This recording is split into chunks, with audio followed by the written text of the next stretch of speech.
semua, jumpa lagi dengan Ami. Hari ini aku mau mereview mobil GLA 35 yang AMG. Ini mobil emang bener-bener AMG. Jadi kapasitas mesin ini 2000 cc dengan konfigurasi mesin 4 inline atau 4 segaris. Dan torsinya 400, horsepowernya 306. Serta dia memiliki transmisi yang AMG Speedshift DCT 8G. Jadi ada 8 percepatan untuk kendaraan ini. Jadi dia halus banget dalam dia berpindah transmisinya. Keren banget. GLA 35 AMG ini sudah menggunakan teknologi lampu yang multi beam LED. Dan dia model grillnya dia udah model yang AMG ya. Jadi ada tulisan AMG sini dengan model ininya ke bawah. Dan ada logo besar Mercedes-Benz di tengahnya. Di bagian bawah sini juga ada chrome-nya. Nah, di intake-nya juga. Jadi memperlihatkan banget kalau kendaraan ini AMG performance.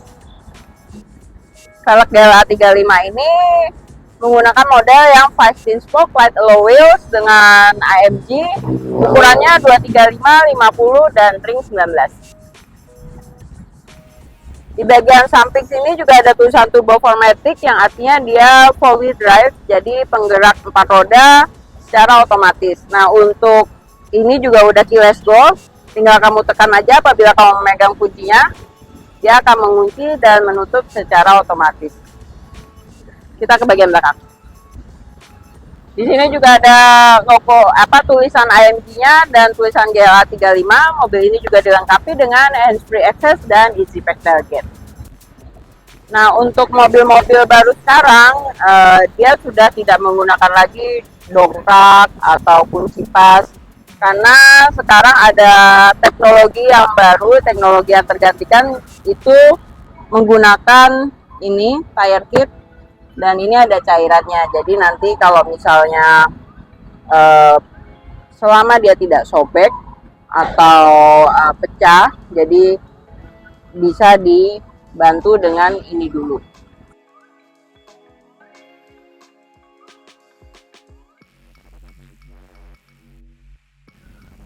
Untuk interior dari GLA 35 ini, AC-nya dia sudah yang model turbin, jadi untuk membuka dan menutupnya tinggal kita putar. Nah, kalau kayak gini blowernya dia mati nih. Nah, kalau misalnya diputar lagi dia hidup. Nah, untuk AC-nya ini ada dua pengatur AC, jadi temperatur yang di sebelah kiri sama temperatur yang di sebelah kanan itu berbeda. Bisa dilihat dari sini, ini untuk suhu dari AC-nya. Ini yang sebelah kanan, ini yang sebelah kiri. Nah, ini untuk menunya, menu AC, temperatur suhunya, ini juga bisa diatur di sini. Ini untuk blowernya, ini untuk arah anginnya, dan di sini bisa juga untuk auto, jadi yang menyesuaikan dulu udara dari kabin luar dengan kabin dalam. Nah, ini otomatis dia akan membesar kalau misalnya kita pencet auto, karena dia menyesuaikan udara yang nyaman untuk di dalam atau di kabin dalam mobil ini. Nah, ini ada heater buat kaca depan, ini ada hazard dan heater buat kaca belakang. Ini sirkulasi untuk udara di dalam kabin mobil. Nah, ini akan terbuka otomatis setiap 20 menit karena akan ada fresh air terus dari luar. Ini untuk mensinkronize. Nah, jadi kalau kita pencet synchronize, dia akan mensynchronize AC. Biasanya mengikuti temperatur dari di sisi yang sebelah driver. Di bagian tengah sini ada trackpad. Di sini ada finger rest untuk mengoperasikan trackpadnya. Nah, di dalam sini ada kabel multimedia. Jadi multimedianya ini masih menggunakan kabel untuk Apple CarPlay dan Android Auto. Di sini sudah wireless charger. Di sini yang ada gambar kunci untuk tempat penyimpanan kunci. Jadi kunci bisa ditaruh di sini. Oke, untuk yang di bagian tengahnya, di bagian trackpad, nah di dynamic select ini ada pilihan cara berkendara, macam-macam cara berkendara. Jadi ada sport, comfort, individual, dan di mobil ini ada slippery atau untuk jalanan yang licin. Di bawah dynamic select atau pilihan berkendara ini ada Parktronix yang di sini ada kamera. Nah, dia untuk memperlihatkan kamera mundur aja untuk GLA 35 ini. Dan di sini juga ada akses cepat. Akses cepat ini untuk di sini kan ada kamera parkir, attention assist, blind spot assist. Nah, kalau misalnya kita mau mengatur menu keselamatan atau sensor dari kendaraan ini, itu kita bisa atur dari sini nih. Jadi kayak ini ingatkan di awal atau volume adanya.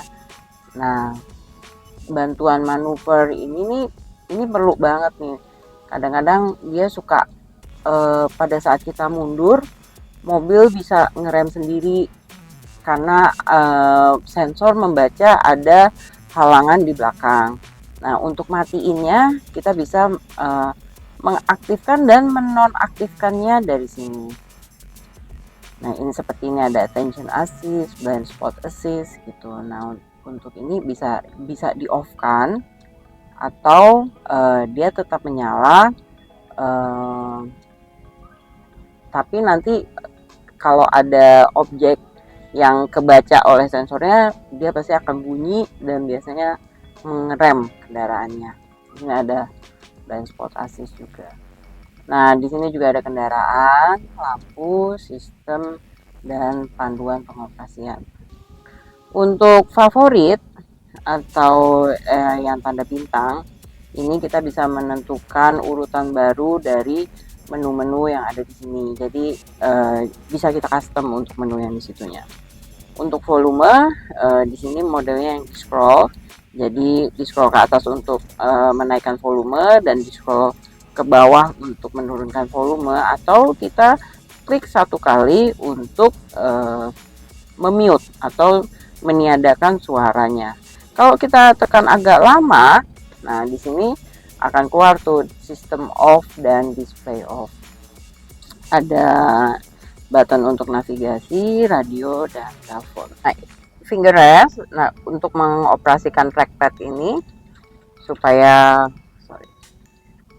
jadi supaya tidak pegel lah tangannya, kita bisa mengoperasikannya di finger rest ini. Nah, di samping finger rest ini ada pengaturan untuk berkendara secara manual atau biasanya dia langsung ke sport. Nah, kalau untuk mau langsung ke sport plus, kita turunin lagi di sini yang supaya menonaktifkan, supaya tidak electronic stability programnya, ESP-nya. Dan di sini adalah untuk membuat fairnya rigid ya. Jadi pada saat berkendara kencang itu kita rasanya lebih nyaman juga di dalam itu. Untuk di dalam sini ada 2 USB port dan penyimpanan yang cukup dalam untuk menyimpan beberapa barang di dalam. Untuk multifunction steer ini sudah dibalut nappa leather, dan karena dia AMG Performance, bagian bawahnya dia model flat dan ada emboss tulisan AMG di sininya. Ini jahitannya merah. Nah, untuk di samping-sampingnya juga merah. Nah, di bagian sebelah kiri di sini ada engine start stop dan tuas. Di tuas ini untuk pengaturan wiper, lampu, dan lampu dim. Untuk lampu dim kita tarik aja ke dalam. Nah, untuk di bagian sini ada pedal shift untuk menurunkan transmisi apabila kita berkendara secara manual. Nah, di pengaturan setir ini masih secara manual. Jadi menaikkan dan menurunkannya masih secara manual. Jadi ini kita turunkan ke bawah, dan kalau sudah pas tinggal dinaikkan kembali ke tempatnya. Nah, mobil ini adalah mobil yang AMG Performance, jadi dia terdapat 2 AMG button. Nah, di sebelah kanan ini untuk pengaturan dynamic select-nya. Di sini juga pengaturan dynamic select tapi lebih ke pairnya. Jadi dia menyesuaikan apabila comfort, untuk pairnya dia lebih lembut, dan untuk sport udah pasti dia akan lebih rigid dan lebih, supaya kita dalam berkendaranya juga lebih nyaman, dia akan lebih pendek juga jadinya. Nah, di sini ada AMG Dynamax gitu. Untuk yang di sebelah kanannya ini pengaturan untuk transmisinya, tuasnya. Kita kalau mau menggunakannya, kita injek rem terlebih dahulu, ke atas dia reverse, ke bawah dia drive, dan untuk parkir kita tinggal tekan yang di ujung tuas ini gitu.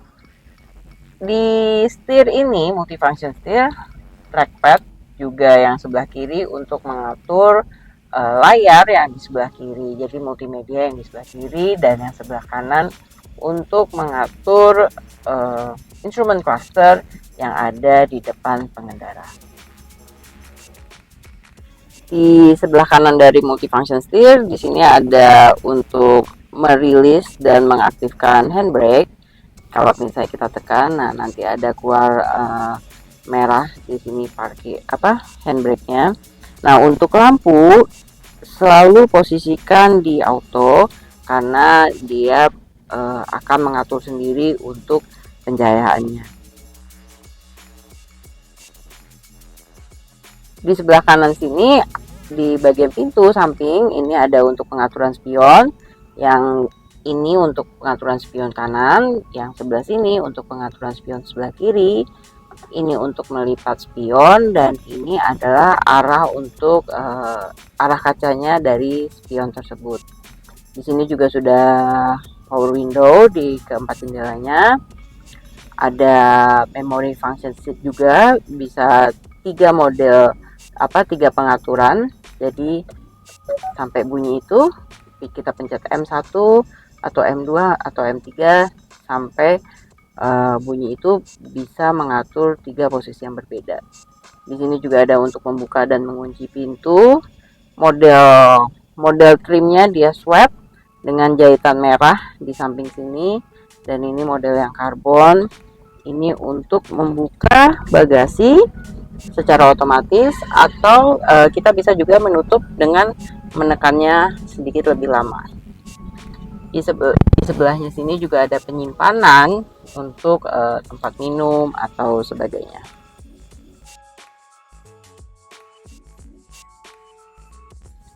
Untuk mobil GLA 35 juga sudah dilengkapi dengan panoramic sliding sunroof. Jadi dia ada 2 kaca, yang di depan untuk sunroof, yang di bagian belakang adalah kaca panoramik. Kita untuk tekan sekali akan membuka krenya, dan untuk membuka sunroofnya kita tekan sekali lagi, maka sunroofnya akan terbuka.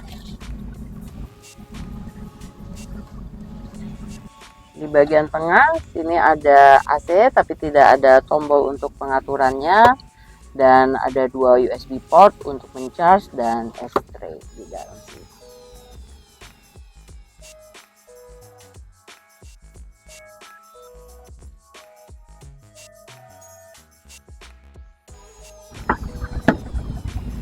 Oke, saya akan menjelaskan bagian belakang dari mobil GLA 35 yang performance ini. Untuk bagian belakang cukup nyaman ya, legroomnya juga, karena ini SUV sih sebenarnya. Jadi legroom depannya sangat luas, dan headroomnya juga ya cukup tinggi. Jadi kita juga nyaman untuk duduk di belakang. Seatbelt dia berwarna merah karena mobil ini AMG performance, dan di sini juga modelnya swap juga dengan jahitan merah. Ada untuk power window, ini modelnya chrome, dan penyimpanan di bagian sini. Demikianlah review untuk GLA 35 yang AMG ini. Jadi kalau misalnya kamu suka berkendara cepat, ini enak banget karena cocok banget untuk dipakai sehari-hari, dan bisa juga dipakai untuk berkendara kencang karena emang dia AMG performance dan dibuat untuk kita yang suka mengendarai mobil kencang. Jangan lupa ikutin terus video YouTube saya diberi like, di komen, dan di subscribe. Sampai jumpa di video yang lainnya. Dah.